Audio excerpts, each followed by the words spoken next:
RCP Singh साहब के बारे में हम लोग पहले से जान रहे हैं। पार्टी के अंदर नीतीश कुमार जी को कमजोर करने में लगे हुए थे कि वो भारतीय जनता पार्टी के एजेंट के रूप में, क्योंकि अंततो गत्वा बुद्धम शरणम गच्छामि वहीं चले गए। आरसीपी टैक्स के बारे में तो अब तो उनको ना बताना चाहिए कि वो क्या था आरसीपी टैक्स। नीतीश कुमार जी ने उनको अध्यक्ष अपने इस्तीफा दे दिया था, उनको अध्यक्ष बनाया था। अब उन्हीं को ना बताना चाहिए कि भाई क्या था आरसीपी टैक्स। वो वसूलते होंगे इसलिए उनको मालूम होगा कि आज बोल रहे हैं कि भ्रष्टाचार हो रहा हो, तो कर रहे थे भ्रष्टाचार। अरे छोड़िए ना, उनको चले गए हैं, जाने दीजिए उनको। आरसीपी सिंह जब उनके एजेंट के रूप में काम कर रहे थे तो कुछ गड़बड़ करना चाहते थे, तो गड़बड़ करना चाहते थे, उसके पहले उनका गड़बड़ हो गया। बिहार में वो क्या दबाव देंगे, यहाँ कानून का राज है।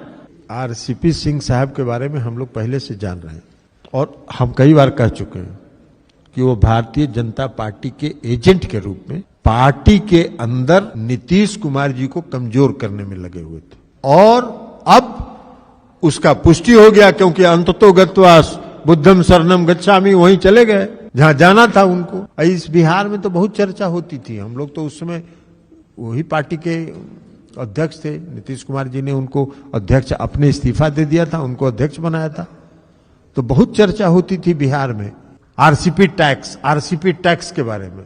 तो अब तो उनको ना बताना चाहिए कि वो क्या था आरसीपी टैक्स, जिसके लिए वो उनको शोहरत हासिल था।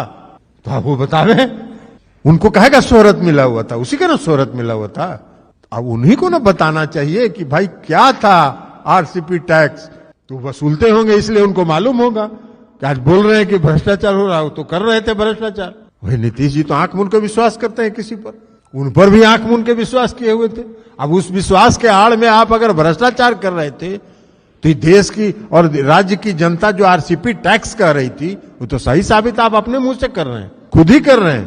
अरे छोड़िए ना, उनको चले गए हैं, जाने दीजिए उनको कौन पूछ रहा है, तो पता चल रहा है ना। आप भी बिहार में ना पोर्टल चला रहे हैं, लाइव सिटी चला रहे हैं ना, तो जरा बिहार से जरा सब जगह से जानकारी ले लीजिए कि क्या पूछ रहा है। अब उनको कोई नहीं पूछता है। उनको नवीन पटनायक जी से मिलने के लिए जब गए थे तो नवीन पटनायक जी ने और माननीय मुख्यमंत्री नीतीश कुमार जी ने दोनों ने प्रेस कॉन्फ्रेंस किया था, तो उसमें कहा था क्या कि हम विपक्षी एकता के लिए बात करने आए हैं। दोनों ने ये कहा था कि हम दोनों पुराने मित्र हैं, और दोनों पुराने मित्र आज मिले हैं, बहुत दिन के बाद मिलने के लिए आए हैं। अब आप अपना परसेप्शन बना रहे थे, तो आप अपना परसेप्शन के आधार पर अपना फिर से परसेप्शन बनाते रहिए।